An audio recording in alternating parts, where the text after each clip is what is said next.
দেখো তোমাদের টেক্সটে দেখো তিনটে গল্প আছে, একটা হচ্ছে দা ঘোষ ব্রাহ্মণ, তারপরে আর কোনটা কোনটা আছে দেখো তিনটে আছে,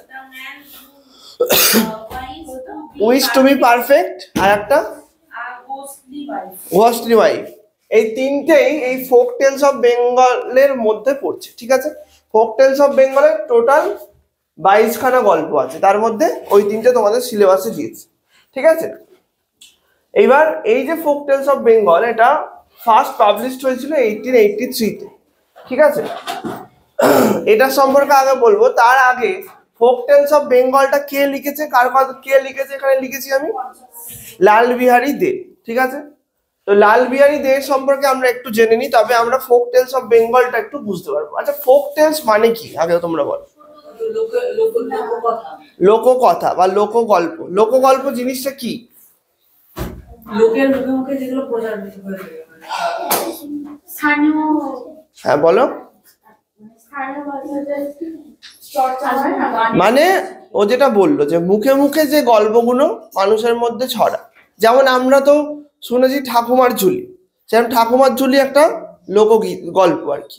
এরকম লোকগল্প বাংলার ইতিহাসে অনেক ছিল, যারা পুরনো সময় যখন মানুষের লেখার চলটা অত ছিল না, তখন মুখে মুখে বিভিন্ন গল্প, মুখে মুখে লোকের মুখে মুখে গল্প প্রচার হতো।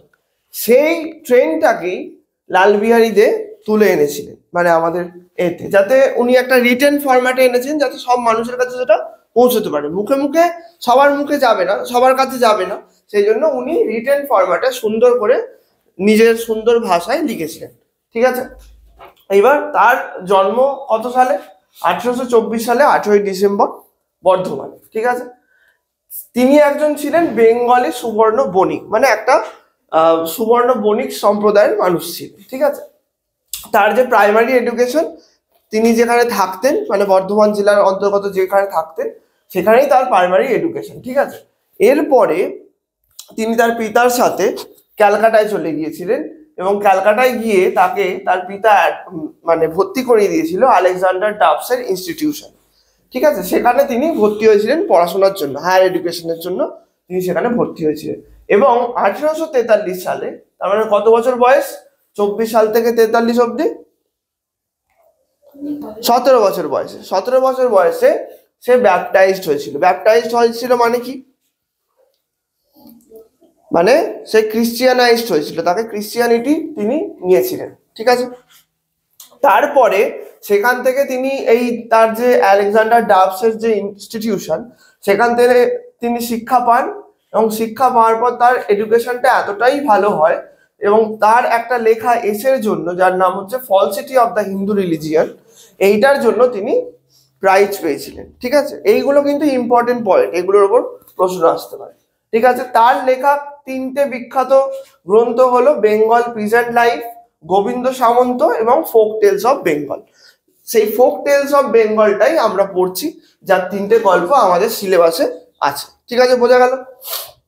আর একটা জিনিস, তিনি strong advocate for vernacular education. Vernacular education মানে কি? ভার্নাকুলার এডুকেশন মানে হচ্ছে মাতৃভাষায় শিক্ষা, মানে যেমন আমরা শিখছি বাংলায় শিখছি, সেটাকে বলা হয় মাতৃভাষায় শিক্ষা। সেই এডুকেশনের প্রচারক ছিলেন লাল বিহারী দে, ঠিক আছে। এবার একটুখানি বলি ফোক টেলস অফ বেঙ্গলটা সম্পর্কে। এর 22টা গল্প ছিল যেটা বললাম, তার মধ্যে 3টে গল্প আমাদের আছে, ঠিক আছে। এটা প্রথম পাবলিশ করেছিলেন 1883-তে, ঠিক আছে। Rich cultural heritage and oral traditions of Bengal. Oral traditions of বেঙ্গলের কথা তোমাদের বললাম, যে মানুষের মুখে মুখে গল্প প্রচারিত হতো। সেই গল্পের যে হেরিটেজটা বা যে কালচারাল হেরিটেজটা, একটা কালচারকে তো বয়ে নিয়ে যায় সেই গল্পগুলো, যেগুলো বাংলার পুরনো যে কালচার বা ঐতিহ্যকে সেইটাকে বহন করে নিয়ে যায় সেই গল্পগুলো। সেই গল্পগুলোকে তিনি রিটেন ফরম্যাটে সুন্দর ভাষায় লিখেছিলেন, যাতে মানুষের কাছে পৌঁছতে পারে। এখানের মধ্যে এই যে গল্পগুলোর প্রধান বৈশিষ্ট্য কি ছিল? ফোক টেলস অর্থাৎ যে লোককথা বা লোকগল্প, এগুলোর বৈশিষ্ট্য কি ছিল? কি বৈশিষ্ট্য এগুলোর? ধরো ঠাকুমার ঝুলি তোমরা পড়েছো, বা যে কোনো গল্পগুলো পড়েছো, এগুলোর প্রধান বৈশিষ্ট্য কি ছিল? সামাজিক চিত্র ফুটিয়ে তোলে। আর কাল্পনিক তো বটেই, সে তো ফোক টেলস, লোককথা যেটা সেটা অবশ্যই কাল্পনিক। এটা ছাড়া এর বৈশিষ্ট্য কি?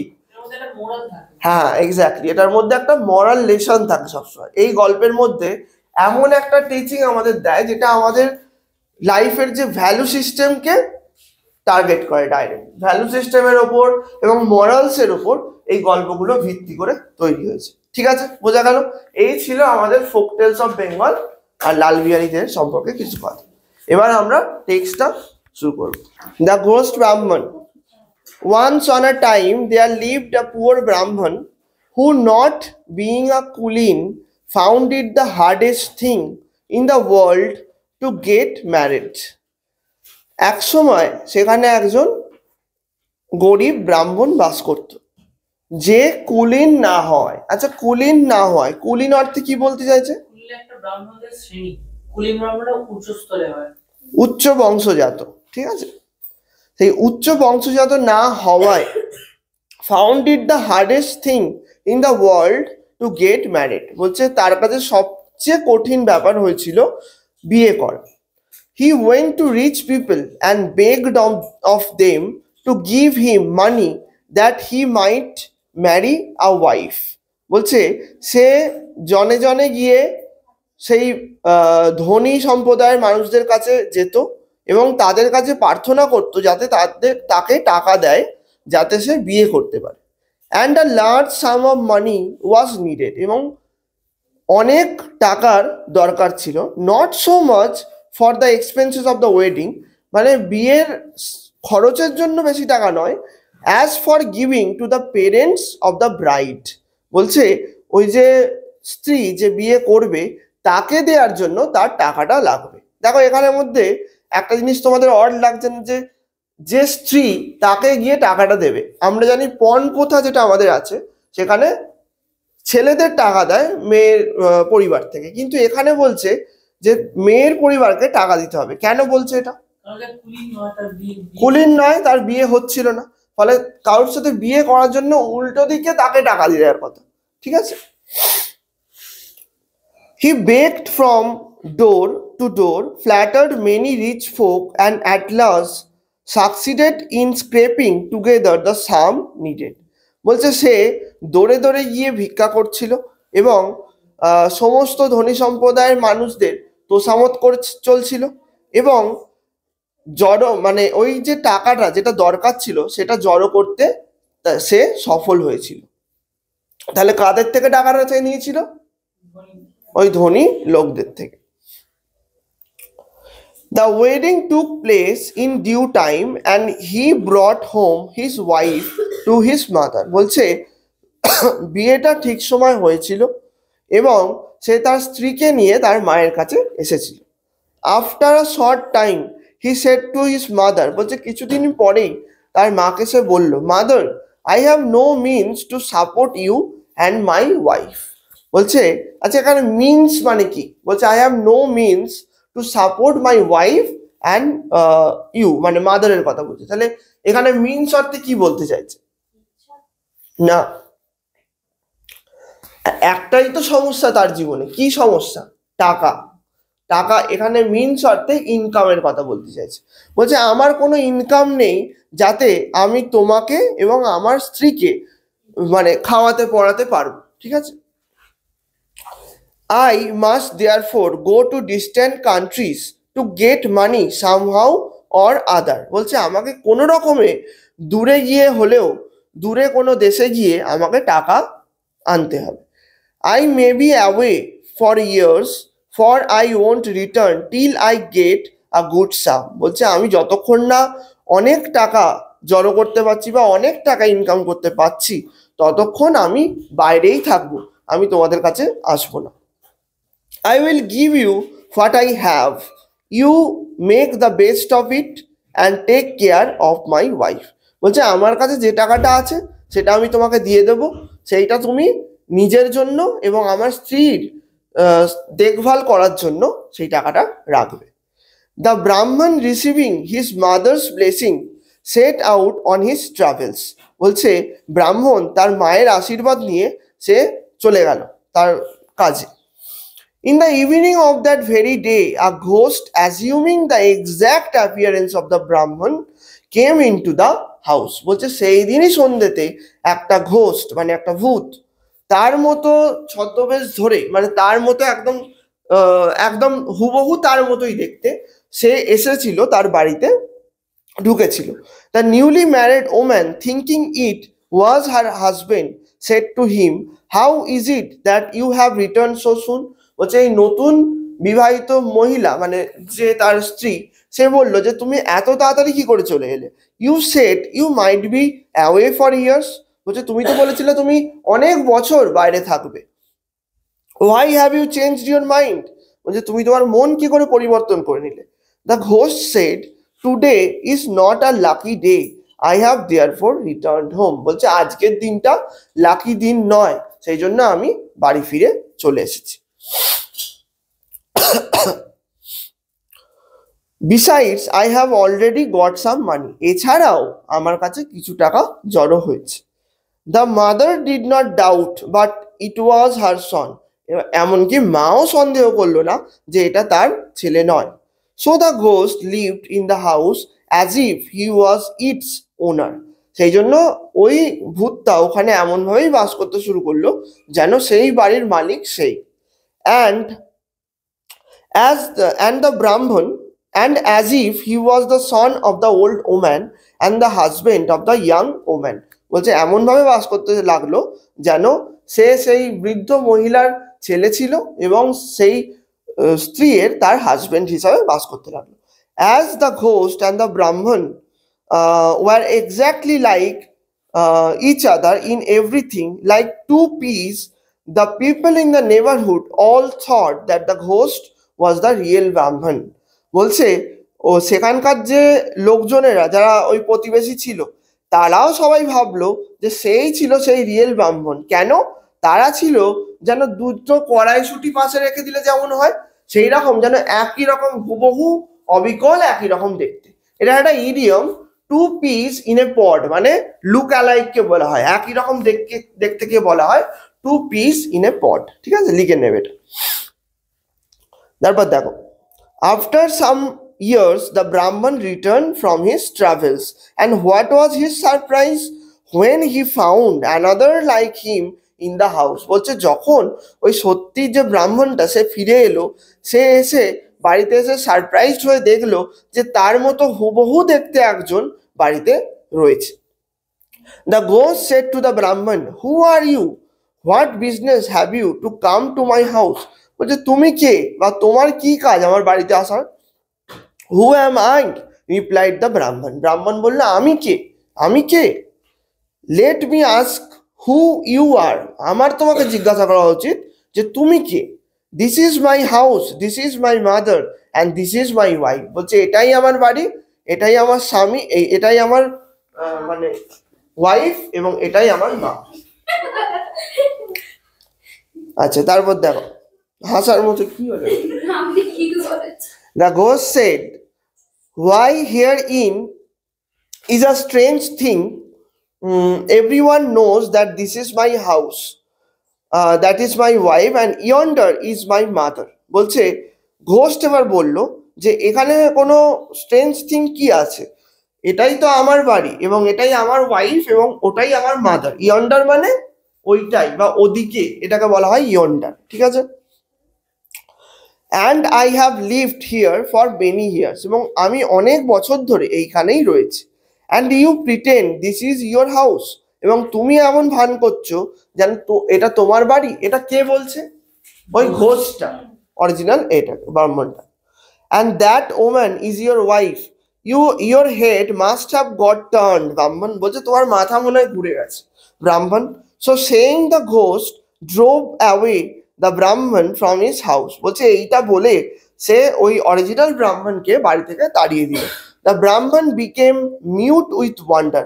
ব্রাহ্মণ পুরো মানে ওয়ান্ডার মানে পুরোপুরি সারপ্রাইজড হয়ে সে থেমে গেছে, আর কোনো কথা বলতে পারছে না। He did not know what to do. সে জানতো না সে এই সময় কি করতে পারে। At last he bethought himself of going to the king and of laying his case before him, বলছে সে তারপর তাকে জিজ্ঞাসা করলো, মানে সে তারপর ভাবলো যে সে এবার রাজার কাছে যাবে এবং রাজার কাছে গিয়ে তার এই যে মামলাটা বা তার এই যে প্রবলেমটা সেই রাজার কাছে গিয়ে সে শোনাবে। The king saw the ghost Brahman as well as the Brahman, and the one was the picture of the other. So he was in a fix and did not know how to decide the quarrel. বলছে king মানে যে রাজা, সে দেখলো যে ঘোষ ব্রাহ্মণটাকে এবং ওই যে original ব্রাহ্মণটাকে এবং পাশাপাশি রেখে দুজনকে দেখলো যে দুজনকে একই রকম দেখতে, সেই জন্য সেই রাজাও একটু ইনা ফিক্স হয়ে গেছিল। ইনা ফিক্স মানে পাজলড হয়ে গেছিল, সেও বুঝতে পারছিল না যে কি করবে। আচ্ছা, and did not know how to decide the quarrel, এবং এই ঝগড়াটা কিভাবে মেটাবে সে বুঝতে পারছিল না। Day after day the Brahmin went to the king and besought him to give him back his house. বলছে একদিনের পর একদিন মানে দিনের পর দিন the Brahmin went to the king, ব্রাহ্মণ রাজার কাছে গেল এবং তার থেকে তার বাড়িটা ডিমান্ড করলো যে তাকে যেন বাড়িটা ফিরিয়ে দেওয়া হয় বা তার হাউস তাকে ফিরিয়ে দেওয়া হয়। His wife and his mother, তার মা এবং তার স্ত্রীকে যেন ফিরিয়ে দেওয়া হয়। And the king not knowing what to say every time put him of to the following day, এবং রাজাও বুঝতে না পেরে যে কি করবে সে প্রত্যেক দিন তাকে ফিরিয়ে দিল যাতে পরের দিন সেই মামলাটা মেটাবে বলে। Every day the king tells him to come tomorrow, and every day the Brahman goes away from the from the palace, weeping and striking his forehead with the palm of his hand. প্রত্যেক দিন রাজা তাকে বলতে লাগলো কাম tomorrow, পরের দিন এসো, next দিন এসো, অ্যান্ড এভরি ডে দ্য ব্রাহ্মণ গোজ অ্যাওয়ে, প্রত্যেক দিন ব্রাহ্মণ ওখান থেকে চলে গেল। ফ্রম দ্য প্যালেস, ওই মহল প্রাসাদ থেকে, উইপিং কাঁদতে কাঁদতে, and striking his forehead with the palm of his hand, এবং তার হাতে করে মাথা চাপড়াতে চাপড়াতে সে চলে গেল। And saying what a wicked world this is, বলছে এই দুনিয়াটা বা এই পৃথিবীটা কত খারাপ। I am driven from my own house, আমাকে নিজের বাড়ি থেকেই তাড়িয়ে দেওয়া হয়েছে। And another fellow has taken position of my house, এবং অন্য একজন আমার বাড়ির দখল নিয়েছে এবং আমার স্ত্রীর দখল নিয়েছে। And what a king this is, বলছে এই রাজাটা কি বাজে। He does not do justice, সে কখনো জাস্টিস দেয় না, কোনো কেসে সে জাস্টিস দিতে পারে না। Now it came to pass that as the Brahman went away every day from the court outside the town, he passed a spot at which a great many cowboys used to play. বলছে এখন এখান দিয়ে দেখা যাচ্ছে একই রকম যে ব্রাহ্মণ রোজ ওই কোর্টের ওখান দিয়ে পাস করছে শহরের বাইরে দিয়ে। হি পাস্ট আ স্পট, সে একটা জায়গা দিয়ে পাস করছে যেখানে ওই কাউবয়েজ গুলো, যেখানে রাখাল বালকগুলো খেলতো।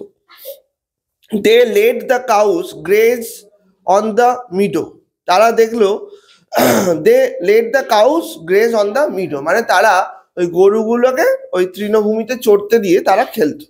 While they themselves made together under a large tree to play, যেখানে তারা একে অপরের সাথে ওই বড় একটা গাছ ছিল তার তলায় তারা খেলতো। And they played at royalty, মানে তারা সেই রাজার অনেক সভাসদ হয়, মন্ত্রী হয়, সেইগুলো সেজে সেজে তারা খেলতো অ্যাট রয়্যালটি বলতে। One cowboy was elected king, একজন কাউবয়কে রাজা নির্বাচন করা হয়েছিল। অ্যানাদার প্রাইম মিনিস্টার অর ভিজিয়ার, আর একজনকে প্রাইম মিনিস্টার করা হয়েছিল অথবা ভিজিয়ার করা হয়েছিল। ভিজিয়ার মানে কি? ভিজিয়ার মানে কি? ভিজিয়ার হচ্ছে একটা হাই অফিসিয়ালকে ভিজিয়ার বলে, ঠিক আছে। Another kotwal or perfect of the police, একজন কোতোয়াল হতো অথবা পুলিশের মতো কেউ হতো। অ্যান্ড কোতোয়াল মানে যে পানিশমেন্ট দিত তাকে কোতোয়াল বলা হয়। অ্যান্ড আদার্স কনস্টেবলস, এবং কিছু কনস্টেবলস হতো।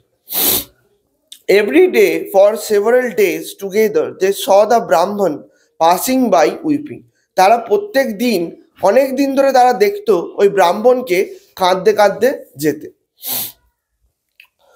One day the cowboy king asked his vizier whether he knew why the ব্রাহ্মণ wept everyday.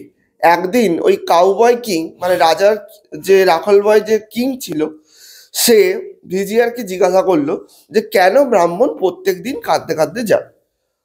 On the vizier not being able to answer the question, the cowboy king ordered one of his constables to bring the Brahman to him. যেহেতু ভিজিয়ার এই প্রশ্নটার উত্তর দিতে পারলো না, সেই জন্য কাউবয় কিং তার একটা কনস্টেবলকে ব্রাহ্মণকে ডেকে আনতে পাঠালো। One of them went and said to the Brahman, the king requires your immediate attendance. একজন ওই ব্রাহ্মণের কাছে গেল, বলল যে রাজা তোমাকে এক্ষুনি তার কাছে যেতে বলেছে। দ্য ব্রাহ্মণ রিপ্লাইড, হোয়াট ফর? কি জন্য? I have just come from the king. আমি তো এই সময় রাজার কাছ থেকে এলাম। And he put me off till tomorrow. বলছে সে আমাকে পরের দিন মানে কাল আসতে বলেছে। ও ভাবছে ওর যে অরিজিনাল রাজা তার কথা বলছে, কিন্তু এ তো কাউবয় কিং এর কথা বলছে। Why does he want me again? বলছে কেন সে আবার আমাকে যেতে বলেছে? It is our king that wants you, our neatherd king. মানে এটা হচ্ছে ওই রাখাল বয়ের কথা বলছে। নিথার্ড কিং বলতে যে ওই রাখাল বয়ের কথা। নিথার্ড কিং মানে রাখাল বয়। বলছে আমাদের রাখাল বয় যে কিং মানে আমাদের যে কিং, বাচ্চাটা বলছে সে তোমাকে ডেকে পাঠিয়েছে। Rejoined the constable. কনস্টেবল আবার জয়েন করলো। Who is your neatherd king? Asked the Brahmin. Come and see was the reply. বললো যে বলছে কে এই নিথার্ড কিং? তখন বললো এসো এবং দেখো। তখন উত্তর দিয়ে বললো কনস্টেবল। আচ্ছা, the neatherd king then asked the Brahmin. হ্যাঁ, চলে যাও, ওদিকে চলে যাও।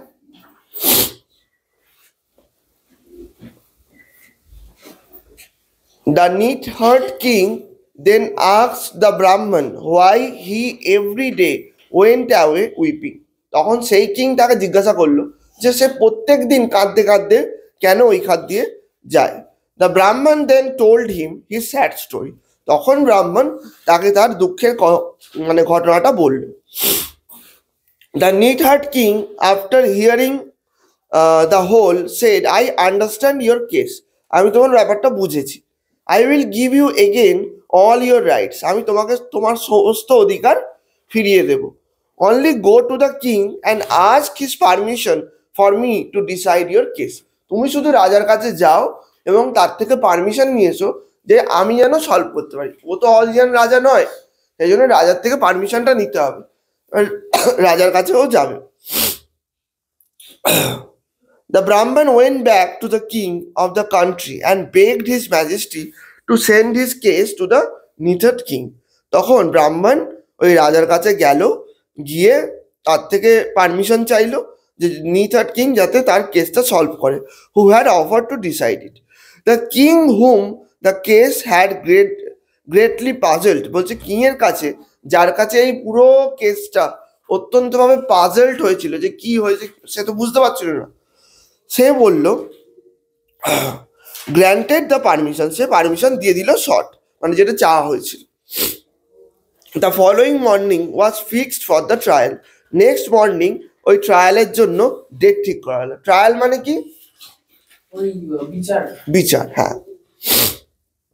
The neatherd king who saw through the hole brought with him next day a phial with a narrow neck. বলছে নেক্সট দিন neatherd king একটা ছোট্ট ফায়াল নিয়ে এলো। ফায়াল মানে কি? ছোট বোতল, যার যে গলার দিকটা মানে যেটা মুখটা সেখানটা সরু, উইথ ন্যারো নেক। দ্য ব্রাহ্মণ অ্যান্ড দ্য ঘোষ ব্রাহ্মণ বোথ অ্যাপিয়ার্ড অ্যাট দ্য বার। ব্রাহ্মণ এবং ওই ঘোষ ব্রাহ্মণ প্রত্যেকেই ওই সভাসদে এলো যেখানে ওই এটা হচ্ছে, বিচারটা হচ্ছে। After a great deal of examination of witness and of speech making, the neatherd king said, সব কিছু হয়ে যাওয়ার পর, সাক্ষ্য প্রমাণ সব কিছু হয়ে যাওয়ার পরে neatherd king বলল, well I have heard enough, আমি অনেক শুনেছি। I will decide the case at once, আমি এক্ষুনি ডিসাইড করে দেবো। হিয়ার ইজ দ্য ফায়াল, এইটা হচ্ছে একটা বোতল। whichever of you will enter into it shall be declared by the court to be rightful owner of the house of which is in dispute. বলছে যে এই বোতলের ভিতর ঢুকে যেতে পারবে তাকেই আমি বাড়িটার ওনার হিসাবে গ্র্যান্ট করব। Now let me see which of you will enter. এখন দেখা যাক তোমাদের মধ্যে কে ঢুকতে পারে। The Brahmin said, you are a nithard and your intellect is that of a nit king. বলছে তুমি একটা রাখাল বয় এবং তোমার বুদ্ধিমত্তাটাও ঠিক ওই রকমই। You are not so rightful owner, then you are not the rightful owner, why do you say sad to this. না এখানে একটা বাদ গেল না, এই জায়গাটা কোথায় আছে ওটা?